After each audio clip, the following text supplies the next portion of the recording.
Have you ever found yourself asking, why is this happening to me? Perhaps during a moment of heartbreak, a professional setback, or when life just feels unfair. It's a question that echoes through all of us, especially in our darkest hours. We look for meaning, for a reason, for a lesson. But what if the answer isn't in resisting those moments, but in embracing them? What if nothing in your life has ever been random? Not the joy, not the sorrow, not the people who walked in or out, not even your deepest regrets. At Buddhist Mindfulness Space, we believe that every experience carries purpose. Today, we're diving into a timeless philosophy of Buddhism to explore how it completely reframes our understanding of pain, happiness, and everything in between. This isn't just spiritual fluff. It's ancient wisdom backed by centuries of lived human experience. And when applied thoughtfully, it can radically transform the way you see the world, and most importantly, the way you see yourself. Chapter 1, Impermanence, the only constant. Everything changes. That's not a metaphor. It's not poetry. It's not even advice. It's a fact, one that governs the universe from the tiniest atom to the furthest star. This is the law of impermanence, known in Buddhist philosophy as anicca. We know this truth intellectually. We see it in our own lives. Gray hairs that weren't there before. Friendships that fade with time. Emotions that rise and fall like tides. And yet, we resist it. We resist it deeply. We spend our lives building walls to keep change out, pretending that if we love hard enough, plan well enough, or control things tightly enough, we can escape it, but we never can. That resistance, that's the birthplace of suffering, the illusion of permanence. Why do we suffer so much when things change? Because we've built our emotional homes on sand, expecting them to behave like stone. We expect our happiness to last forever, our health to be stable, and our relationships to remain unchanged. But nothing makes that promise, not even life itself. Think of a relationship that once felt like it would last forever. The joy, the connection, the intimacy. Then slowly or suddenly it shifts. Maybe someone grows, maybe someone stops trying, maybe life intervenes. We often blame others, circumstances, or even ourselves. However, the deeper truth is that things change, because that's what things do. The same goes for pain. The heartbreak that once felt like it would consume you, you survived it. The moment of embarrassment that made you want to disappear, it faded. The bad day, it's now a distant memory. What if we stopped fighting impermanence and started dancing with it? Impermanence is not the enemy. It's the doorway to peace. Here's the twist. Buddhism teaches us impermanence isn't bad news. It's the best news you'll ever hear. Because if everything changes, then your pain is not permanent. Neither is your fear. Neither are your mistakes. And that's powerful. That's freeing. When you realize that nothing stays the same, you begin to see life with new eyes. You stop taking things for granted. A cup of tea becomes a treasure. A phone call with a loved one becomes a moment to savor. Even the difficult experiences become teachers, not punishments. Think about a sunset. If it lasted forever, would you still find it beautiful? Part of what makes it magical is that it fades. Its fleeting nature reminds us to be present, to witness, to cherish. The same goes for people in our lives. You never truly know which conversation will be the last. And when you live with that awareness, not in fear, but in reverence, you begin to live more deeply, more kindly, more awake. Letting go, the first step to inner freedom. If impermanence is the rule, then clinging is the rebellion, and rebellion always comes with a cost. We cling to youth, to identity, to how things should be. We grasp for control in a world that doesn't offer it, and in doing so, we tighten the knots of our suffering. But when we let go, not in apathy but in awareness, we allow life to move through us instead of against us. Letting go doesn't mean giving up. It means making peace with change. It means choosing flow over force. It means learning to be here, now, instead of being stuck in what was or terrified of what might be. It's in that letting go that something beautiful begins to grow. Resilience, compassion, wisdom. The gift of the present moment. When you accept impermanence, something magical happens. The present moment becomes alive. Because if everything is passing, then this moment right here is all you truly have. This breath, this heartbeat, this sounds in the background, this feeling in your chest. It makes every ordinary thing extraordinary. Eating becomes a celebration. Walking becomes meditation. Speaking becomes a connection. Even silence becomes sacred. Impermanence trains us to pay attention, to not sleepwalk through our days, to stop waiting for life to begin and realize it's already happening right now. How to practice impermanence daily. You don't have to move to a monastery or change your whole life to start honoring this truth. Small practices help you build intimacy with impermanence. Pause before reacting. Remind yourself, this feeling will pass. Watch nature. Seasons change. Flowers bloom and wither. Clouds drift and dissolve. Nature models impermanence every moment. Reflect on transitions. Instead of mourning them, notice what they bring. A new season, a new version of you. Gratitude journal. Write one thing each day that you're grateful for, especially things that might not be here tomorrow. Let go of one attachment. It could be an idea, a habit, a grudge, a fear. Make space. Conclusion. The river that flows life is not a still pond. It's a river, always flowing. Sometimes fast, sometimes slow, sometimes peaceful, sometimes stormy, but always moving. You can try to fight the current, or you can learn to float with it. Let the waters of impermanence carry you. Let them wash away what no longer serves you. Let them show you how to be fully alive. Because once you understand impermanence, you stop clinging to moments and start living in them. That's where freedom lives. Chapter 2. We are the architects of our lives. Karma, a word you've probably heard tossed around in everyday life. What goes around comes around, they say. Or maybe you've heard someone say, that's karma catching up to them. But let's be honest, most of what people think karma isn't karma at all. Karma isn't a cosmic judge dishing out rewards and punishments. It's not about morality points, spiritual scorekeeping, or divine revenge. In its purest Buddhist form, karma is simply cause and effect. Every action, mental, verbal, or physical, plants a seed, and every seed has the potential to grow into something. Whether it blossoms into joy or into sorrow depends on the nature of the seed and the soil you're planting it in. Karma is not fate, it's freedom. Let's break one myth right now. Karma is not fate. It doesn't mean your future is locked in stone because of your past. Karma is empowerment. It tells you you are not a helpless passenger in life. You are the driver, the architect, the author of your story. Sure, you may not control all the circumstances you're born into, but you always control how you respond, how you behave, and how you think. And that response, that's a new seed. So if you feel stuck right now, like your life is a mess, your emotions are all over the place, your relationships are chaotic, karma gives you this reminder. You still have a choice. Right here. Right now. You can plant a different seed. Your life today is a garden of yesterday's seeds. If you want to understand your current life, don't look at the stars. Look at your habits, the way you treat people, the way you speak when you're angry, the way you talk to yourself, the intentions behind your actions, the energy you bring into your work, your relationships, and your silence. All of that builds momentum, and over time, it creates the life you live in. It's like this. Imagine you plant a mango seed, you water it, you give it sunlight, you wait. One day, a mango tree grows. You can't act surprised when it doesn't give you apples. The same principle applies in life. If you plant impatience, bitterness, and blame, you'll harvest confusion and conflict. But if you plant kindness, clarity, and generosity, you'll harvest connection and peace. This is karma. Not magic, just logic. Tiny actions, tremendous ripples. Most people assume karma only applies to big moments, life-altering choices, public behaviors. But Buddhism reminds us that even the tiniest actions leave an imprint. The way you glance at someone when they speak, the silent judgments you make in your mind, the tone of voice you use with your child when you're tired, the small acts of kindness no one sees. All of it counts. Because all of it shapes you. And over time, those small ripples turn into waves. Waves that build your character, that builds your life. So don't underestimate the micro moments, that 30 seconds of patience at a red light, that genuine thank you to a barista, that breath before you snap at someone. That is karma in motion. Planting intentionally. The shift from reaction to creation. Many people live reactively.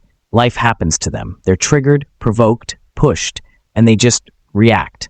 But karma invites a different way. Conscious creation. Imagine living with the mindset. Every word I speak is a seed. Every thought I nurture shapes my reality.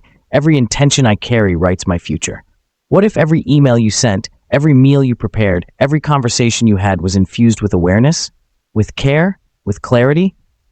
That's not about being perfect. It's about being present, mindful, aligned. It turns life from a series of random events into a sacred process of unfolding. Breaking cycles. You're not trapped by your past.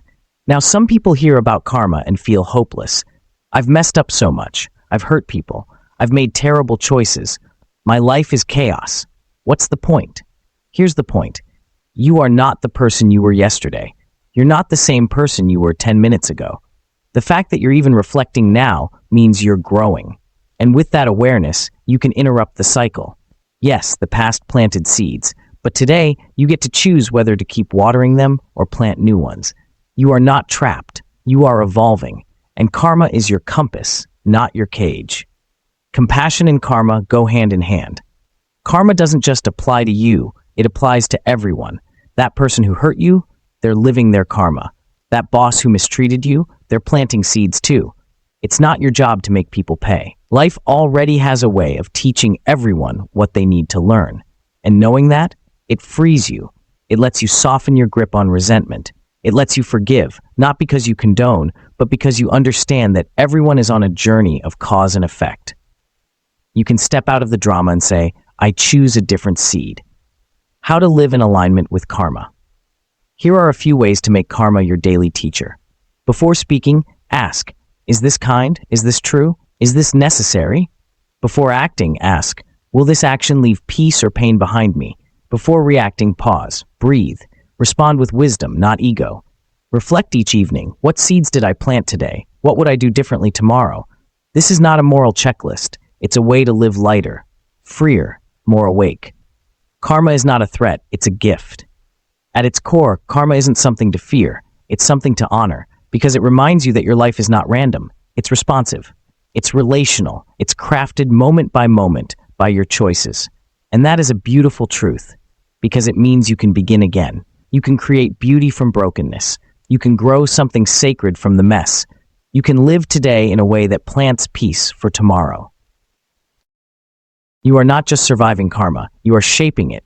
You are not just a product of your past, you are the creator of your future. Chapter 3. Mindfulness. The art of coming home. Your body may be here, but where is your mind? That's the silent tragedy of modern life. We're physically present, but mentally scattered.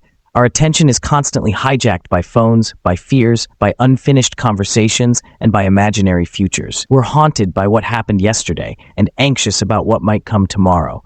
And somewhere in all that noise, we miss now. That's where mindfulness comes in, not as a trend, but as a homecoming. In Buddhism, mindfulness isn't about sitting in a perfect lotus pose on a mountain. It's about waking up to your life as it is, right here, right now. The power of presence. Mindfulness means noticing. It means paying attention, not to escape, but to connect. When you drink tea, you're tasting it. When you're walking, you're feeling the ground beneath your feet. When you're listening to someone speak, you're really listening, not planning your reply, not checking your phone, just being there. Simple? Yes. Easy? Not at all. The mind is wild. It runs, it loops, it gets lost in the past, obsessed with the future. And for most people, this chaos becomes normal. But just because it's common doesn't mean it's healthy. Mindfulness invites you to gently take the reins of your awareness and guide it home, to the breath, the body, the moment. Why we fear the present moment. Here's something ironic. Many of us run from the present because we're afraid of what we'll find. Silence can feel uncomfortable. Stillness can reveal pain. That's why we keep ourselves busy, distracted, and entertained. But in Buddhism, the present moment is not something to fear. It's the only place real peace can be found. Because only in the now can we see things as they truly are, not filtered through regrets or anxieties, but in their raw, beautiful, impermanent form. Even suffering, when met with mindfulness, begins to shift. You see the thoughts, the emotions, the tension in the body, not as you, but as passing clouds. And when you stop identifying with the storm, you begin to find the sky. You are not your thoughts. Mindfulness teaches a radical truth. You are not your mind. You are the observer of the mind. That voice in your head, the one that judges, narrates, criticizes, panics, it's not the real you. It's just a stream of conditioned patterns shaped by years of habit and memory. When you're mindful, You watch the mind without becoming entangled in it. You notice the anxiety without being consumed by it. You feel the anger without lashing out. You witness craving without being dragged by it. This simple act, observing without attaching, is one of the most powerful things a human being can do, because it creates space, and in that space, you reclaim your freedom. Mindfulness as a spiritual compass. In Buddhist tradition, mindfulness isn't just about peace, it's about insight. When you're mindful, you begin to see how things arise and pass, how your cravings create suffering, how your judgments separate you from others, how your fear keeps you small. And with that awareness, change becomes possible, not forced, but natural. Like a lotus emerging from the mud, you don't have to fix everything, you just have to see it. The moment you see your patterns, they begin to loosen. The moment you see your pain with compassion, it begins to soften. That is the healing power of presence. Every moment is a practice ground. You don't need to wait for a meditation cushion or a quiet forest to practice mindfulness. Your life is already full of opportunities. Brushing your teeth, can you feel the movement of your hand, the texture of the bristles, the taste of the toothpaste? Waiting in traffic, can you use that moment to notice your breath instead of checking your phone? Doing the dishes, can you feel the water on your hands? Hear the clink of ceramic? Be fully there? These aren't chores, they're invitations. Every moment holds a doorway to stillness if you're willing to walk through it. Mindfulness in relationships. One of the most overlooked benefits of mindfulness is its effect on how we relate to others. When you're truly present with someone, you listen deeper, you respond instead of react. You create a space where they feel seen, heard, and safe. And let's be real, how rare is that in today's world? When you bring mindfulness into your relationships, you stop operating from ego. You stop defending, attacking, and controlling. Instead, you begin to connect from a place of clarity and compassion. Mindfulness doesn't just help you be with others. It helps you be for others, fully, generously, wisely.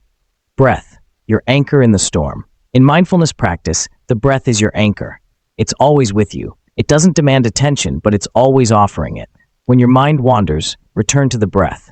When anxiety rises, return to the breath. When you don't know what to do, breathe and be. The breath is the bridge between body and mind, between thinking and being, between chaos and calm. Inhaling, you come home. Exhaling, you let go. It's not dramatic, it's not glamorous, but it is deeply, profoundly transformative. The long-term gift of mindfulness. At first, mindfulness feels like an effort. You'll forget. You'll get distracted. You'll fall back into autopilot. And that's okay. The practice isn't about perfection. It's about returning, again and again. Every time you come back, even for a moment, you strengthen the muscle of awareness. And over time, something beautiful happens. Life stops feeling like something you have to survive and starts feeling like something you're living. The colors are brighter. The moments are fuller. The connections are deeper. And your heart, it's quieter, stronger, more open. Coming home to yourself. That's the essence of mindfulness. Not an escape, not a technique, not a performance. It's coming home to your body, to your breath, to this moment, and ultimately, to yourself. You've been running for so long, from pain, from boredom, from silence, from truth. Now's the time to stop, to return, to be here, to be you. Because this this exact moment, is the only place life is truly happening. And when you meet it with mindfulness, you stop existing and you start living. Chapter 4, Attachment, the Root of Suffering. Why do we suffer? Is it the breakup, the job loss, the dream that never came true? No. Buddhism tells us we suffer not because things change, but because we want them to stay the same. At the core of our suffering lies one word, attachment. A gentle-sounding word, but a ruthless force when left unchecked. It's not love itself that breaks us, but the demand that love must last forever. It's not ambition that exhausts us, but the belief that we are only worthy when we succeed. It's not even loss that destroys us, but the refusal to accept that nothing in this life is truly ours to keep. We say things like, I can't be happy without him, I'll never get over this, or I need this to be okay again. And in doing so, we tie our inner peace to something outside of us, something temporary, fragile, and constantly changing. When that thing shifts, disappears, or fails to meet our expectations, we crumble, not because life betrayed us, but because we built our peace on a shaky foundation. The Buddha taught that attachment is the root of all suffering. But let's be clear, this doesn't mean we must become cold or emotionally distant. Quite the opposite. Buddhism isn't about detachment from people or experiences, it's about non-clinging. Imagine holding a beautiful butterfly in your hand. You can cup it gently, admire it, and appreciate its colors. But the moment you grip it too tightly, you harm it, and it flies away. That's attachment. To live without attachment means to love fully, without trying to possess. To give ourselves to life with open arms, not clenched fists. To appreciate what we have while it's here, and to bless it as it leaves. It means we can say, I love you, and if you choose another path, I'll still wish you peace. I enjoy this job, but it doesn't define who I am. I feel pain, but I don't have to become it. This is not weakness, it's courage. Because letting go is not about apathy, it's about emotional maturity. It's saying, I choose peace, even when I don't get what I want. In practical terms, this might look like noticing when your thoughts start clinging, obsessing over a text that never came, replaying an argument that happened years ago, fantasizing about a version of yourself you think you should be by now, and gently reminding yourself, this is not mine to hold on to. Letting go doesn't mean giving up. It means giving in to reality, to what it is, rather than what we wish it were. And paradoxically, the more we release our grip, the more deeply we can engage with life. We can love without fear, enjoy without needing, and experience loss without it breaking us. When we stop trying to own happiness, it comes to visit us more often. Like a shy animal in the forest, it doesn't respond to pursuit. But when we sit quietly, when we stop chasing and start noticing, it arrives. And here's the most beautiful part. What we feared would destroy us, loss, change, endings, often becomes the gateway to freedom. Because when you lose what you thought you needed, you start to discover who you are. So ask yourself, what am I holding on to? Who or what have I made responsible for my peace? And what would happen if I simply let go? Not because it's easy, but because it's the only way to walk through this world with an open heart and a light soul. In the end, everything will leave us, our youth, our possessions, even our bodies. But if we can learn to love and live without holding, we gain something that no change can take away: peace. Chapter 5, Acceptance, the most courageous act. Most people think of acceptance as giving up, as a weakness, as settling. But in truth, acceptance is one of the boldest acts of courage we can make. To accept something, not because it's what we wanted, but because it is, requires emotional strength. It means standing in front of life and saying, I see you, I may not like you, I may not understand you, but I will no longer fight you. That is not passivity. That is power. You see, most of us are at war with reality. We replay conversations that are long over. We wish things had turned out differently. We reject what's happening now because we're still bargaining with the past or clinging to a future that never came. We say things like, this shouldn't have happened. Why me? It's not fair. And maybe it isn't fair, but fairness is not the currency of life. Life doesn't operate according to our preferences. It operates according to its mysterious rhythm. The Buddha didn't teach that life is what we want it to be. He taught that life is suffering, dukkha, but that suffering comes from our resistance to what is. Acceptance, then, is the way through. It's how we meet life on its terms, not ours. Let me be clear.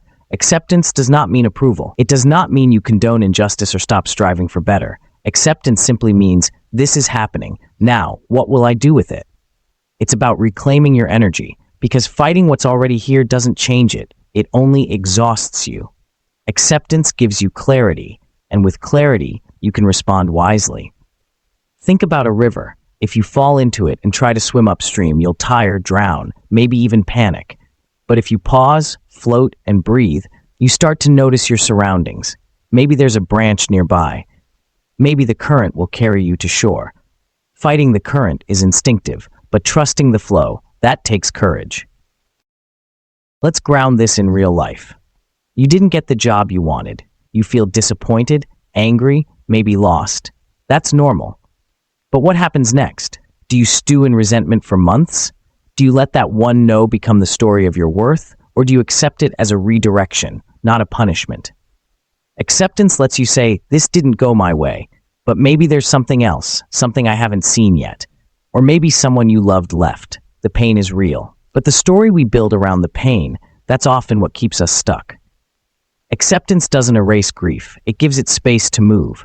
It says, yes, this hurts, but I trust I can survive it. And slowly, a miracle happens. What once felt like a wound becomes a doorway. What once crushed us begins to strengthen us. There's a quiet kind of dignity in accepting what we cannot change. It softens our resistance and reminds us that we're not victims of life, but participants in it. In Buddhism, there's a deep trust in impermanence. Anicca, everything passes, even suffering, especially suffering, but it only passes through if we stop blocking the door. That's what acceptance does. It opens the door. It allows the storm to pass through instead of trapping it inside. So here's the invitation. Can you accept your life as it is today? Not because it's perfect, but because it's yours. Can you accept the people around you, not to change them, but to see them clearly? Can you accept yourself, not some future fixed version, but the one who's trying her best right now? This doesn't mean you stop growing. It means you stop waiting to be enough. Acceptance says, I'm here. I may not have all the answers, but I trust the process. And maybe the process isn't what you imagined. Maybe it's harder, messier, slower, but it's yours.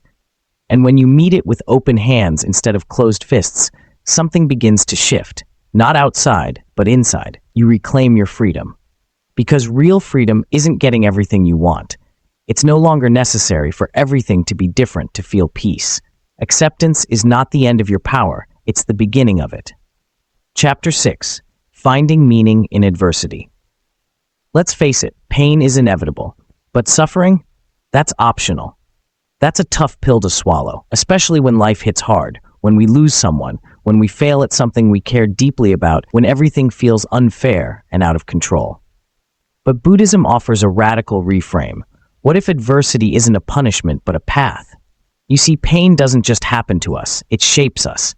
Like fire forging steel, adversity burns away the illusion of control and reveals what we're truly made of. Think about the hardest moment of your life.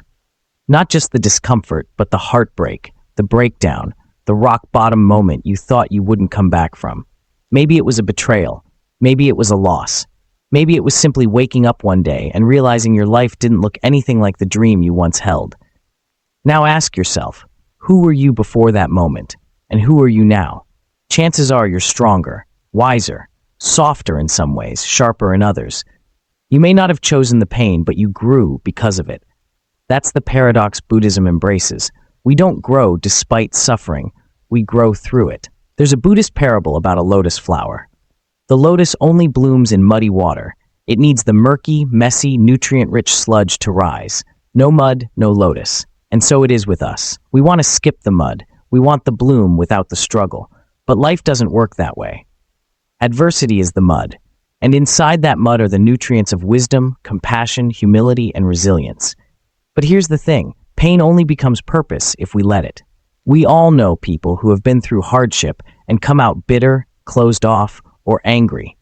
The difference isn't the pain, it's the meaning they made from it.